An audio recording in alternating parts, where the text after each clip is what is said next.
Bien, hermanos, tenemos como tema del sermón del día de hoy la familia de la fe. Y vamos a tener abierto nuestras Biblias en Mateo 12, 46 al 50, que ya hemos leído.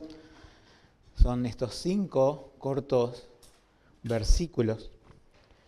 Es una situación bastante extraña esta, ¿no es cierto? Que imagínense que estoy hablando aquí, o cualquiera de los maestros bíblicos pueden estar hablando aquí, y en el medio del sermón aparece por allí los hermanos y la mamá de alguien.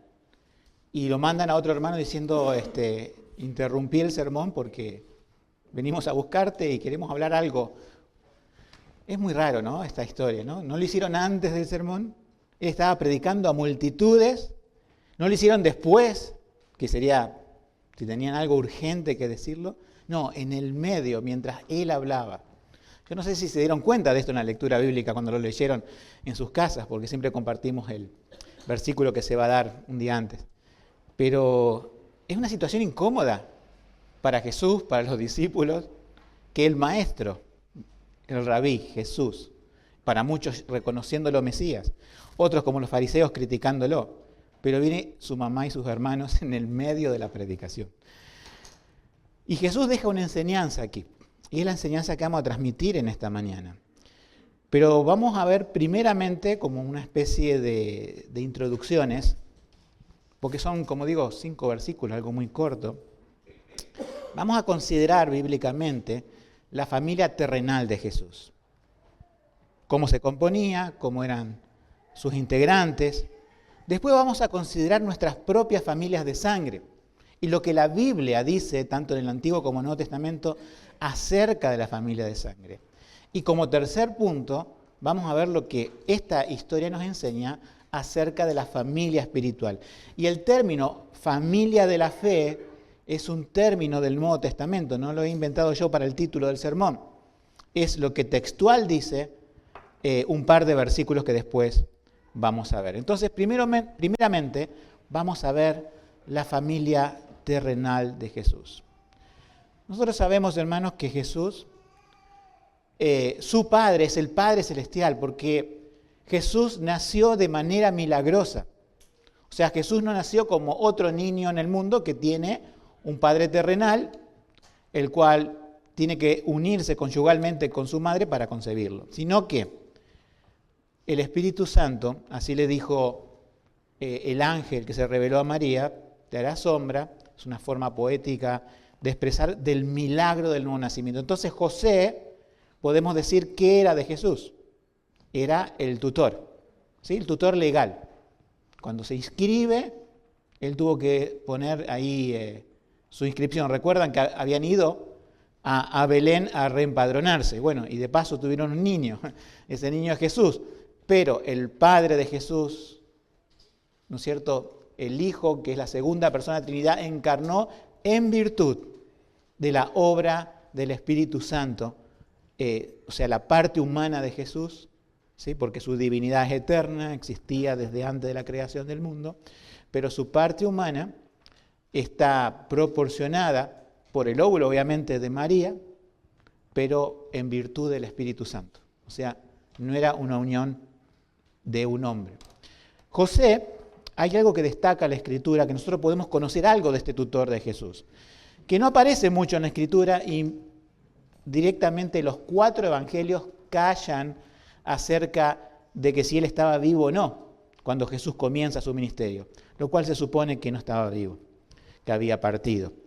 Pero Mateo 1, 18 y 20, que nos dice que el nacimiento de Jesucristo fue así, estando desposada María, su madre, con José, antes que se juntasen, se halló que había concebido del Espíritu Santo. Imagínense la situación. Una mujer virgen que dice, oh, estoy embarazada. ¿Qué hizo José? José, su marido, como era justo y no quería infamarla, quiso dejarla secretamente. Y pensando él en esto, de aquí el ángel del Señor le aparece en sueño diciendo, José, hijo de David, no temas de recibir a María tu mujer, porque lo que en ella has engendrado del Espíritu Santo es.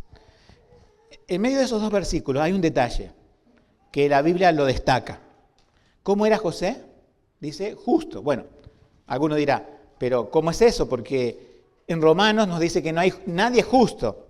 Bueno, es una forma de expresar de que este tutor de Jesús no era una persona que tenía problemas con la sociedad, no era una persona difamadora, era una persona que era en su manera, podemos decir, humana, en su comportamiento, alguien de confianza, alguien justo, y en vez de reaccionar con su prometida desposada María embarazada, de decir esto me están engañando, no.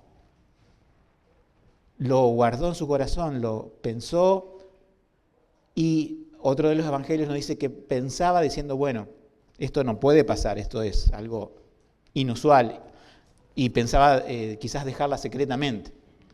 Pero ahí está Dios interviniendo a la historia y se le aparece en sueños y le dijo, no temas de recibir a María por tu mujer, porque ese embarazo, lo que está en su vientre del Espíritu Santo es. Entonces, lo único que tenemos de José es que era una persona justa. Después tenemos una aparición de José cuando Jesús tenía 12 años, y ahí en Lucas 2:48, Jesús está en esta situación. Imagínense que van a adorar a Jerusalén a una fiesta anual, van familiares, primos, de todo, ¿no es cierto? Y hermanos que tenía Jesús, ahora vamos a ver que él tenía hermanos. Y él se queda, en vez de volver después con sus padres, él se queda ahí en el templo enseñando y deslumbrando a los maestros de la ley con tan solo 12 años.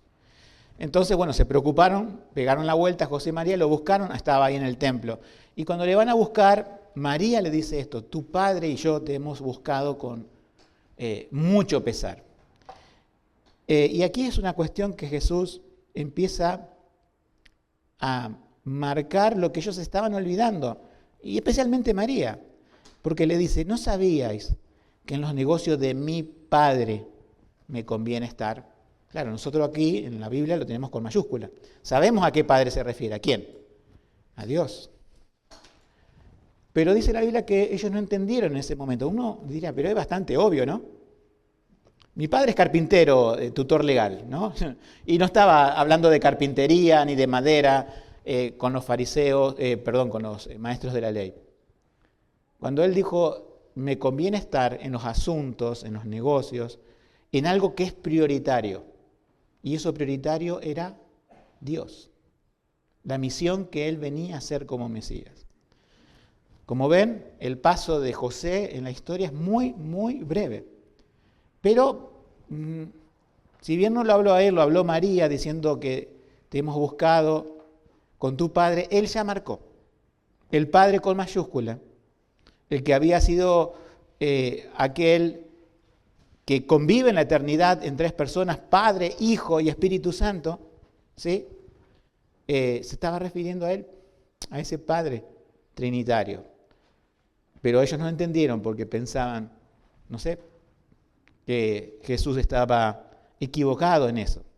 Así que lo vengan a interrumpir en una predicación no es nada nuevo, aunque bueno, a los 12 años sí podría tener ahí una cuestión a favor, ¿no es cierto?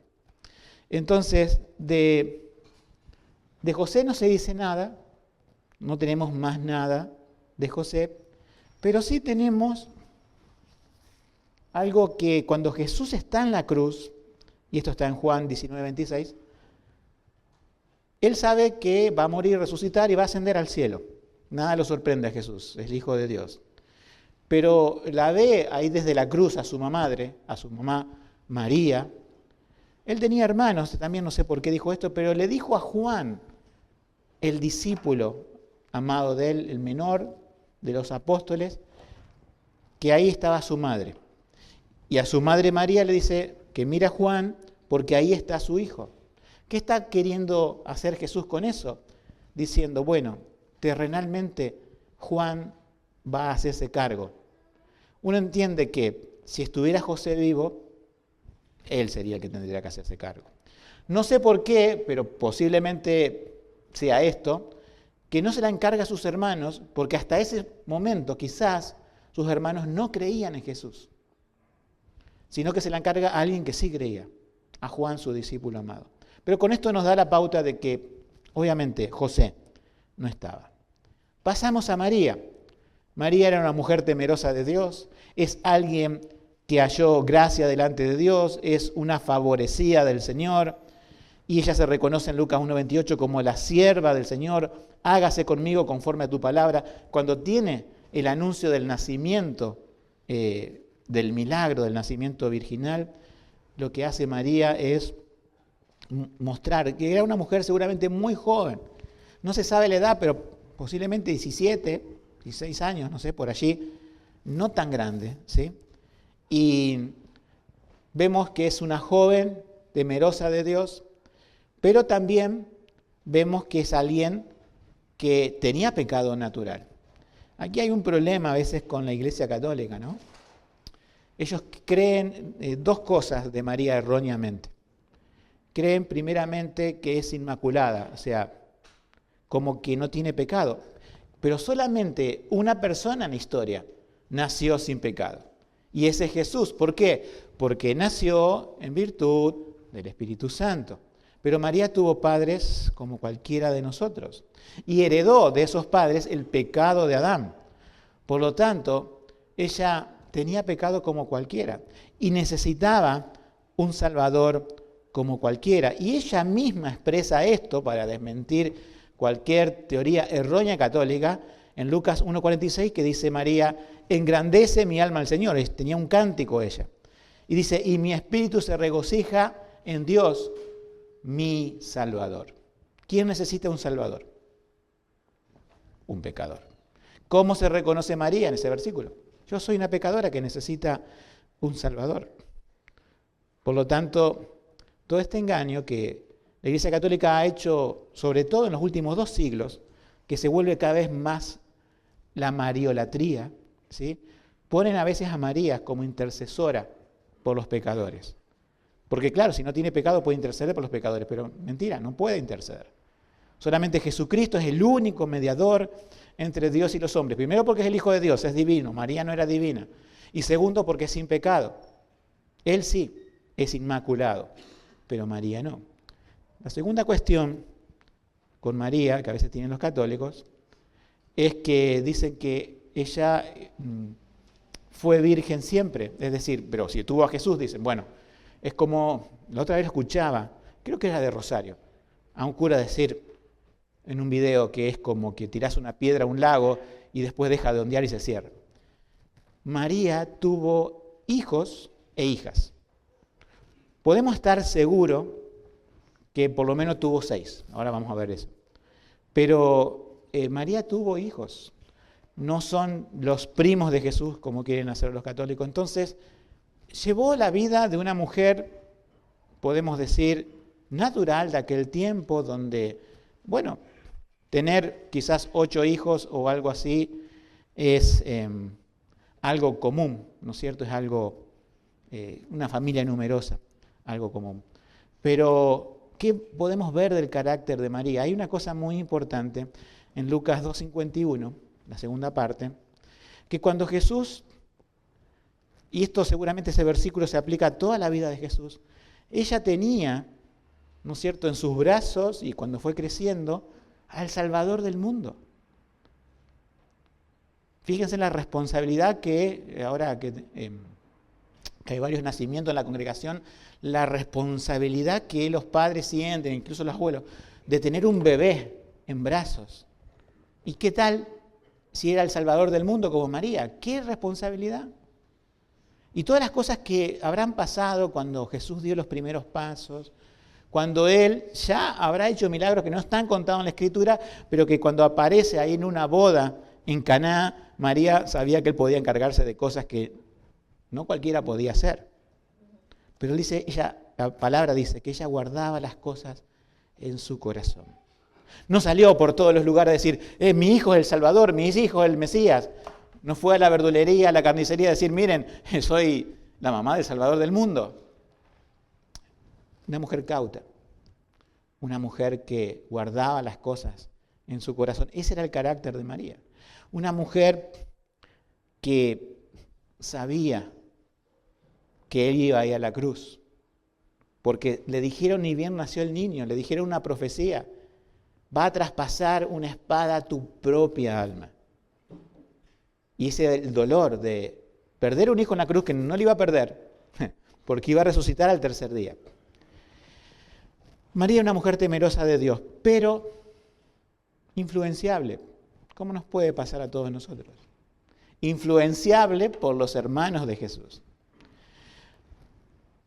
Quizás esa es una crítica a María que podemos hacer al ver la historia de hoy.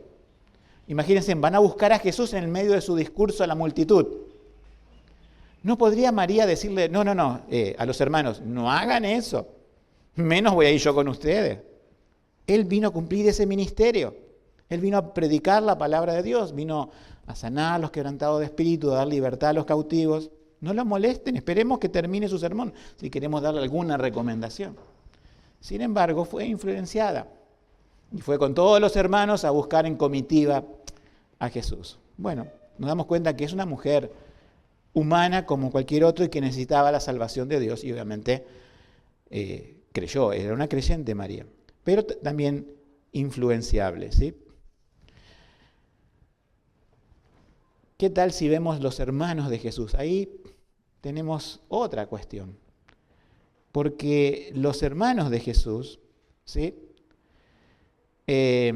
Nos dice la Escritura que ni siquiera sus hermanos creían en él. Uno dice, ¿cómo puede ser? Bueno, la Biblia nos habla acerca de los hermanos de Jesús con nombre. Nos da 4 nombres, ¿sí?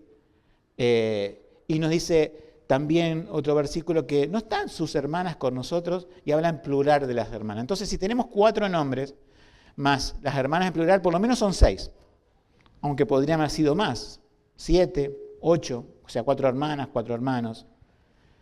Y tenemos también en el Nuevo Testamento 2 personas que son los hermanastros de Jesús, que escribieron ¿qué cartas? Santiago o Jacobo y Judas, ese que está antes de Apocalipsis. Y el libro de Hechos nos da esas relaciones de que cuando la iglesia primitiva se reunió en el aposento alto, estaba la madre con los hermanos. Es decir, los hermanos de Jesús, mientras vivía Jesús, no creían en él. Pero cuando murió y resucitó Jesús, sus hermanos creyeron en él. Entonces, uno se pone a pensar, ¿cómo puede ser que los hermanos de sangre, ¿no es cierto?, hermanastros, ¿no?, por así decirlo, ¿no?, o medio hermanos, porque tenían en común a María como mamá, no hayan creído en Jesús?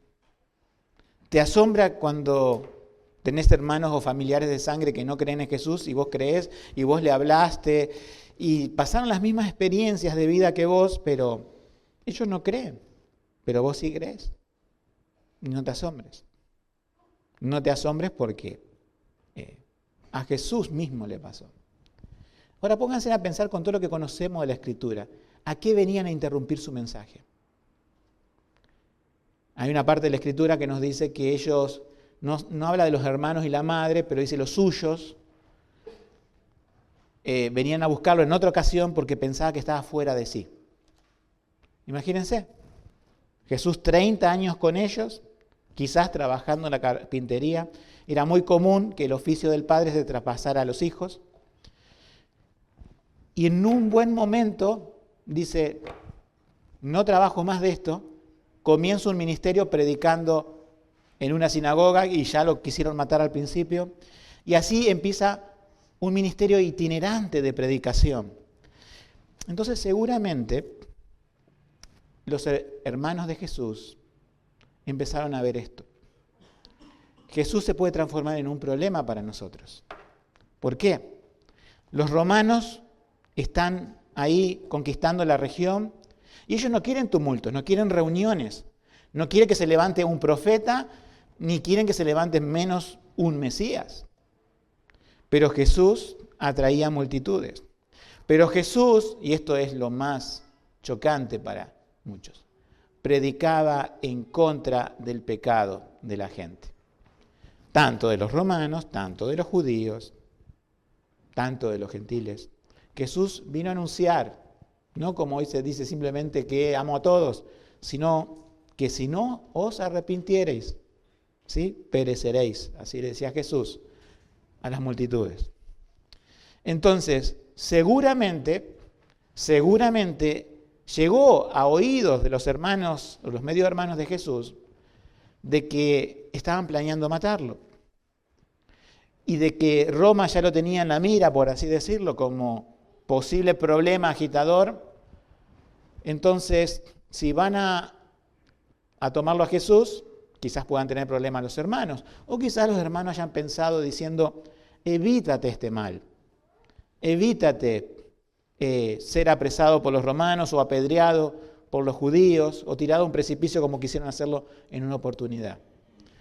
Pero las intenciones de sus hermanos, había algo que no estaba en esa ecuación de sus intenciones. ¿Cuál era? Que Jesús era divino y que Jesús era el Hijo de Dios y que vino a cumplir una misión. Entonces Jesús fue incomprendido por su familia. Si estás creyendo en el Evangelio y sos nuevo en el Evangelio, no te asombre que automáticamente familiares que te llevabas bien toda la vida los tengas en contra. No te asombres cuando seas incomprendido, diciendo por qué estás aquí un domingo a la mañana perdiendo el tiempo según ellos y no estás con nosotros comiendo una picada o un asado o haciendo mejores cosas. Deporte, hoy que está lindo el día, que salió el sol después de muchos días nublado. Van a venir personas a intervenir en tu vida como quisieron intervenir en el discurso de Jesús, a tener, entre comillas, ¿no?, mejores ideas para tu vida, pero que son contrarias a la voluntad de Dios. Hubiera sido trágico, ¿no?, que viene la mamá con los hermanos y Jesús dice, bueno, me bajo, no sé si estaba predicando en un lugar elevado y me voy con ustedes. ¿Qué tienen para decirme? Uy, mi vida está en peligro. Bueno, vamos. Cortamos todos y nos vamos. Jesús dijo, y esto no fue algo malo, sino que señaló a otras personas que estaban ahí, sus discípulos, y dijo, mi familia es aquella que hace la voluntad de Dios. Vamos a llegar bien a ese punto, pero acá cerramos con los hermanos de Jesús. No creían en Él, pero se sabe que después de la resurrección de Cristo estaban ahí con la iglesia primitiva. Y se sabe también, obviamente a ciencia cierta, que 2 de esos hermanos escribieron 2 libros del Nuevo Testamento. Santiago y Judas, al cual se lo reconoce como el hermano del Señor, y Judas al principio de su carta dice que era el hermano de Jacobo, que es Santiago, son el mismo término, ¿no es cierto? Vamos un poco al tema de la familia de sangre, ¿sí? Porque entendemos por un lado la familia de Jesús en este contexto que hemos leído, y tenemos que recordar cómo es la familia según el designio de Dios. Obviamente, la creación de la familia, Dios puso a un matrimonio en el Edén, Adán y Eva. Pero la gran tragedia es el pecado que entró en ellos, que ellos pecaron y rompieron su comunión con Dios, le hicieron caso al tentador, a Satanás, fueron expulsados del Edén, tuvieron que labrar la tierra en condiciones ya no tan favorables como el Edén. Se nos habla que tuvieron 2 hijos, Caín y Abel. Y el drama familiar se manifiesta en el principio de la creación. Conocemos que Caín mató a su hermano Abel. Así la cuestión, un fratricidio. Matar a un hermano de sangre por celos, se conoce en algo, ¿no es cierto?, la historia. Y a partir de allí, digamos, nosotros vemos en las Escrituras familias caóticas en las Escrituras. No todo es lindo, color de rosa, bendición. Vemos a Elí y sus hijos, que Dios mató a sus hijos por pecar gravemente contra él. También murió Elí. Vemos a David y hijos que se le rebelan, hijos que cometen pecados graves, como Amón, Tamar, Absalón. Vemos en los patriarcas dramas familiares de todo tipo. El plan de Dios original de la familia es para que los padres y los hijos sean una bendición y no una maldición. Nos damos cuenta que lo que nos muestra la Biblia es que Dios es el creador de la familia, pero el pecado arruinó todo. Arruinó todo. Entonces lo que tenemos que saber, creo que lo sabemos por experiencia propia, pero a veces no queremos aceptar, ¿sí?, es que va a haber padres que van a ser de bendición y van a haber padres que sean de maldición. No, ¿cómo puede ser? Pero déjame hacer una aclaración, porque la iglesia pentecostal está con esto de las maldiciones generacionales, ¿no? Y tengo que aclarar eso, si no estuviera ese desvío, no tendría que perder tiempo en aclarar eso. Pero lo que te proponen muchas iglesias pentecostales, y uno lo puede ver en los canales de YouTube, es que vos siendo creyente tenés que cortar maldiciones generacionales, que van a afectar tu vida, que van a, por las cosas que haces, que las traes internamente, y que por algún rito que ellos van a proponer, vas a tener que cortar esas maldiciones. Es como brujería metido en la iglesia, básicamente, como el curandero metido en la iglesia, nada más que con traje y corbata llamándose pastor. Detestable eso, realmente. Pero mucha gente cree que tengo que cortar maldiciones generacionales. El tema es este. Por un lado traemos la maldición del pecado. Esa es la maldición generacional. Desde Adán, todos somos pecadores. Nacemos bajo la maldición del pecado. Pero para el creyente, aquí está la buena noticia. Jesús fue hecho en la cruz maldición por nosotros. O sea que la maldición del pecado y la ejecución del castigo del pecado que me correspondía a mí fue hecha sobre Cristo en la cruz. Y todo aquel que puso fe en eso, fe en Cristo y en su obra en la cruz, es una persona salva y, escuchen bien, libre de maldición. No necesitas andar haciendo pases de brujería evangélica para cortar maldiciones. Ya Cristo, Él recibió la maldición y triunfó sobre la maldición del pecado y te hace libre, y nadie puede poner su mano en tu vida, porque está la mano de Cristo, como dice Juan 10, y está la mano del Padre. No estás bajo maldición. Ahora, a veces hay que diferenciar entre padres y engendradores. Engendradores son aquellos que simplemente por la ley que Dios puso en la naturaleza, que cuando un espermatozoide fecunda un óvulo, tienen un hijo. Pero yo creo, y siempre lo digo, y esto es propio, ¿no?, lo que digo, ser padres es algo que tenés que ganarte. Engendrador lo vas a hacer por el acto de la naturaleza. No hay mérito en eso. Pero ser padre, ser madre, es algo que tenés que ganarte. Y te digo más, es algo que debes mantener a través del tiempo. El día del padre, el día de la madre. Espera, ¿qué es ser un padre? ¿Qué es ser una madre? Le ponemos muchas florcitas a algo que a veces no hay. Hay padres que son maldición, y no digo la maldición generacional, y otros que son de bendición. Y otros que son neutros, o sea, no son ni una cosa ni otra. Hay también de esos. El creyente tiene que ser de bendición. Pero el impío, por lo general viviendo para sí mismo, para su egoísmo, va a complicar la vida de muchas personas. Aún así, Dios protege, en cierta forma, por gracia común, a la vejez y protege a esas personas con el mandamiento quinto de decir: honra a tu padre y tu madre.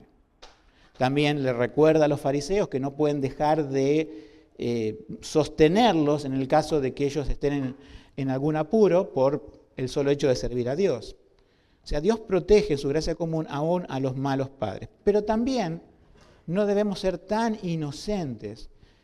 Yo sé que cuando hago consejería,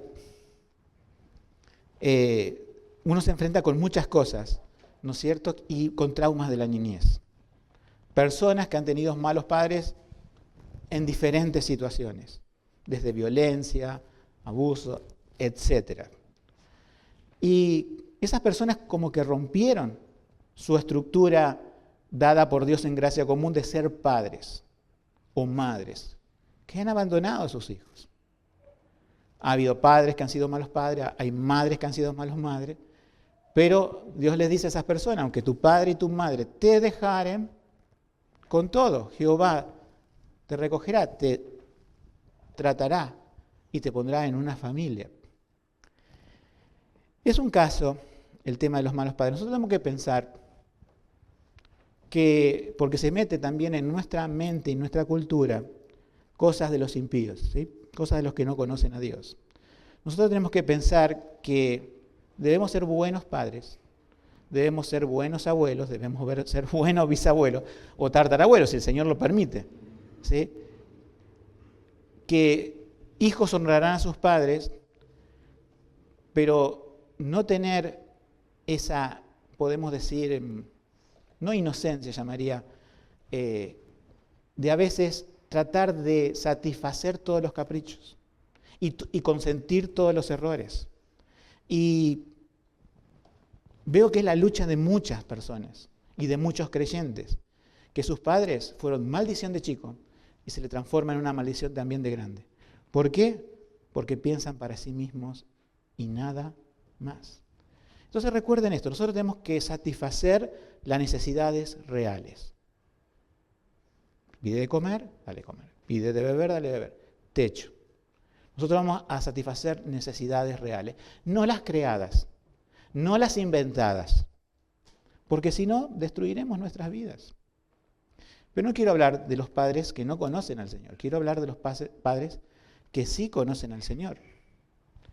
Y yo le digo aquí, y a mis 52 años, yo pienso esto. Yo no tengo que ser una maldición para mis hijos. Tengo hijas aquí en el camino del Señor, podrán decir que la primera etapa de sus vidas fui un padre cristiano, por la gracia de Dios. Pero tengo que pensar que voy a llegar a cierta edad.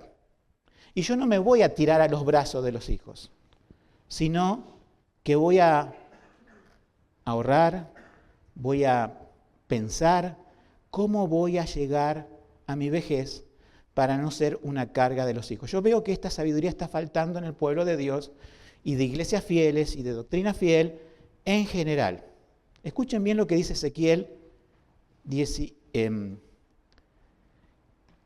perdón, se me fue la nota. 2 Corintios 12, 14. Es un ejemplo que pone Pablo, pero es una regla, podemos decir, que los judíos conocían muy bien. Porque no han de atesorar los hijos para los padres, sino los padres para los hijos. Te lo leo de nuevo, a ver. Porque no han de atesorar los hijos para los padres, sino los padres para los hijos. Como sabemos hoy, muchos padres, dice, cuando yo tenga determinada edad, que me atiendan mis hijos. Error, pecado, contrario a la palabra. Y lo veo una y otra vez a esto. Podría pasarme algo, podría tener una ACV, podría tener un accidente, podría quedar en silla de rueda, podrías quedar con un respirador, no sé, podría quedar con muchas cosas. Pero lo único que yo sé es que yo tengo que cumplir ese versículo y hacer todo lo posible para no transformarme en una carga a mis hijos cuando las fuerzas me falten. Como la hormiga, en verano voy a trabajar para el invierno de mi vida. Voy a llevar granito tras granito, lo pondré, porque el invierno va a llegar. Pero yo me doy cuenta que muchos llegan al invierno de sus vidas no habiendo preparado nada. ¿Y se transforman en una bendición? No. Entonces, hermanos, primeramente, antes de pasar a la última parte del sermón, que es la aplicación general, piensen en estas cosas. He presentado la familia de Jesús y sus problemas, ¿no? He presentado la familia que nos muestra la Biblia con sus problemas. Nosotros, que tenemos la palabra de Dios, tenemos el Espíritu Santo, tenemos que pensar en estas cosas de forma solemne, responsable.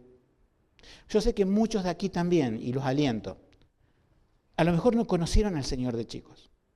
No lo conocieron al Señor cuando tuvieron a sus hijos pequeños y cometieron pecados y errores. Pero den gracias que hoy conocen al Señor. Y estoy seguro que van a enmendar muchas cosas. Lo pasado ya está pasado, no se puede volver con la máquina del tiempo, no se puede. Pero Somos nuevas criaturas en Cristo Jesús y ahora mi pensamiento cambia. Muchos han pedido perdón a sus hijos y cuando se convirtieron, como hiciera Zaqueo, ¿no? Empezaron a restaurar cosas. Como Zaqueo que defraudó y dijo, ahora voy a devolver 4 veces más. Bueno, así pasa y gloria a Dios por eso, porque Dios te pone un nuevo corazón, una nueva mente.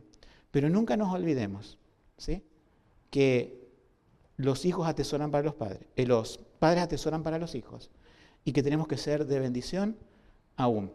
Y si nos pasa algo a los padres y los hijos tienen que lidiar, que sea una relación de amor en el Señor y que sea algo que tenga cierto orden bíblico y no vivir una vida despreocupada o el día a día como hace el mundo.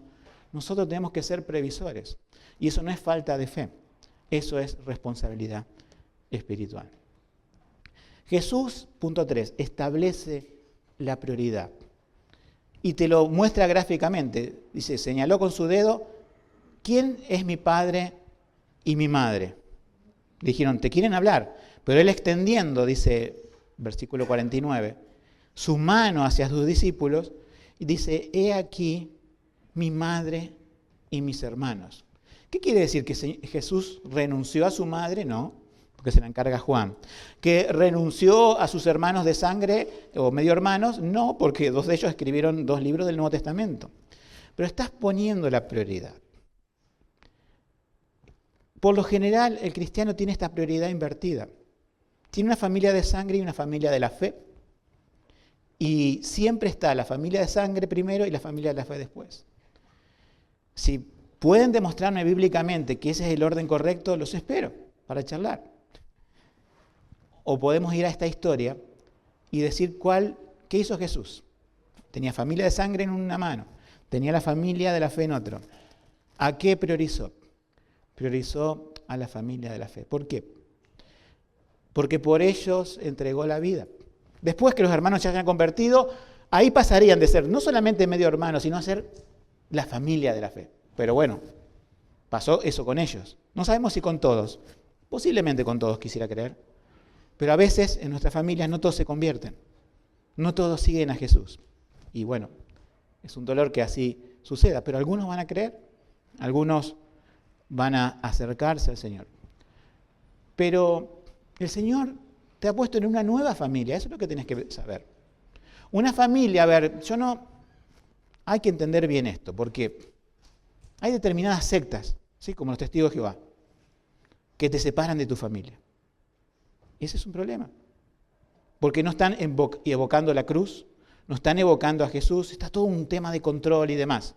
Y muchas otras sectas más a lo largo de la historia separan a la familia. Esto no es lo que nos muestra la Biblia.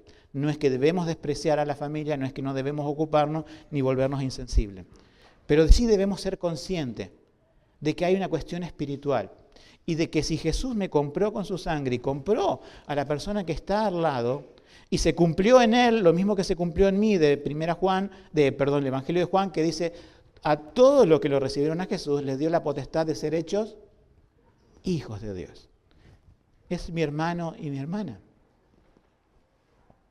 Los que estamos aquí, nos miramos y decimos, quizás nunca hubiéramos tenido relación de ninguna forma, pero ahora sos mi hermano y sos mi hermana.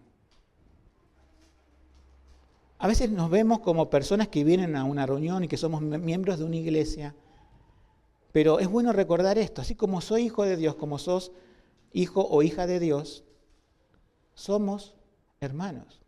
Hebreos 13:1, permanezca el amor de hermanos. Si los desgloso la palabra, pero si no, lo digo en una sola palabra, permanezca el amor fraternal. ¿Sí?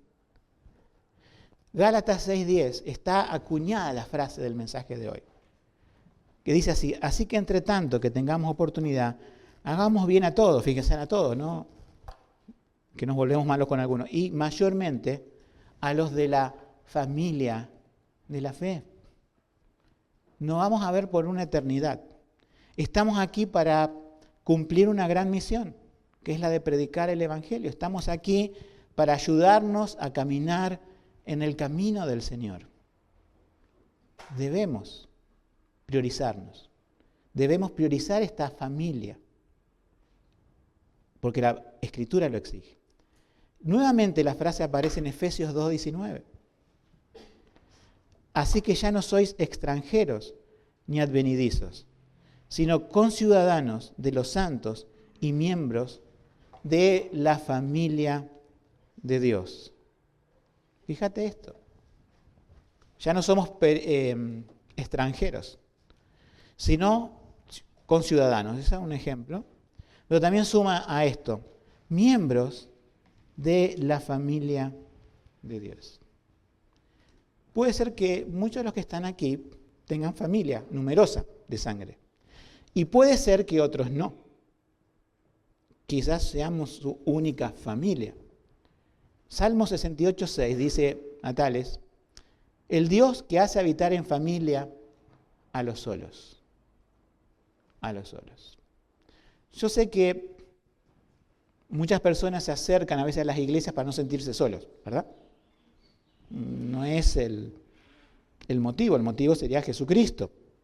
Pero sí, hay una verdad. Cuando crees en Jesucristo y estás al lado de otros que creen, ¿sí?, habitás en familia. Por eso no podemos entender a aquellos que dicen creer en Jesús y pueden vivir con su cristianismo solo en sus casas. No podemos entender, porque Dios nos pone siempre en una familia. Nos inserta en una familia Dios. Entonces las personas que viven solas y dicen que son cristianas sin unirse a una iglesia, están ignorando la mayor realidad de la Escritura para la cual fueron salvos para estar en esta tierra. Estar en una familia, adorar a Dios, recibir cuidado, instrucción, compartir vida de familia y predicar el Evangelio. Para terminar, hemos visto la familia de Jesús, la familia de sangre, y cómo pone Dios en perspectiva, Jesús pone en perspectiva la importancia de la familia. Tenemos que tener un equilibrio en esto, hermanos, ¿sí? Como digo, el equilibrio está en no despreciar a la familia de sangre, pero siendo, podemos decir, inteligentes y sabios en cómo manejarnos. Porque Jesús en ese momento fue inteligente y sabio. Él era toda sabiduría y no cedió a la presión familiar de que lo venían a buscar en medio de un discurso. No sé si después aprendieron y no lo vinieron a buscar más, pero en ese momento el Señor Jesús también dejó la enseñanza de priorizar la familia espiritual.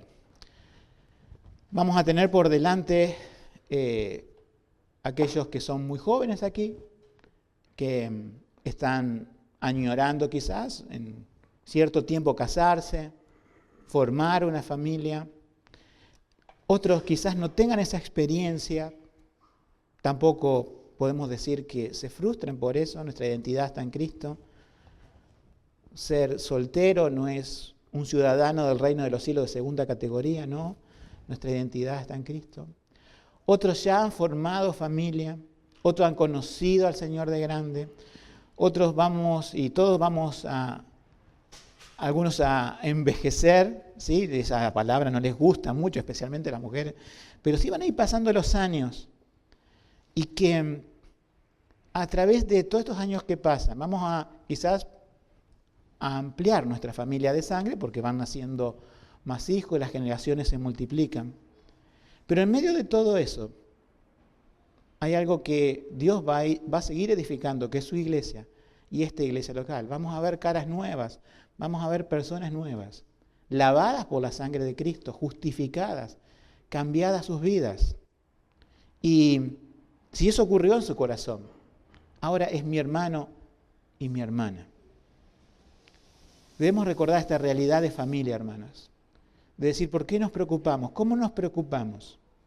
Como familia, como hermanos y hermanas, cuando por ahí estás mal espiritualmente, cuando tenés una pérdida, cuando tenés un problema laboral, cuando a veces empezás a faltar en las reuniones, que la preocupación sea de hermano, porque tenemos un mismo Padre.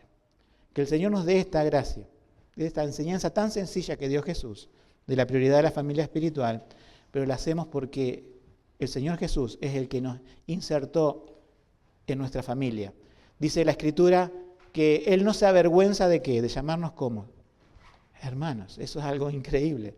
No solamente somos hijos de Dios, Cristo nos avergüenza llamarnos hermanos. Y tenemos muchos hermanos, el cual podemos ser de bendición. Que así sea. Amén.